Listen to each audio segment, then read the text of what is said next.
Ashland city leaders are warning residents their drinking water might contain harmful amounts of lead. Now, water testing in the second half of 2023 found some Ashland homes and buildings to have elevated lead levels, which can cause serious health problems if consumed. The city says their finished drinking water contains no lead. Rather, lead pipes and water fixtures are contaminating the water as it enters homes.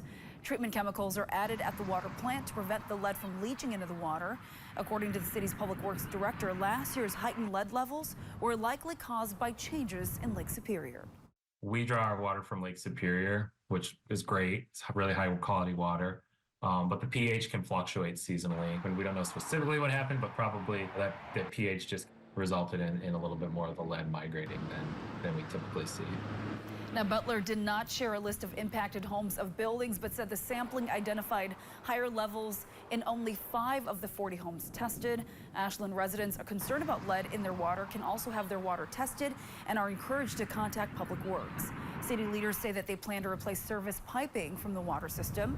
They're working with the Wisconsin Department of Natural Resources for financial assistance for those replacements.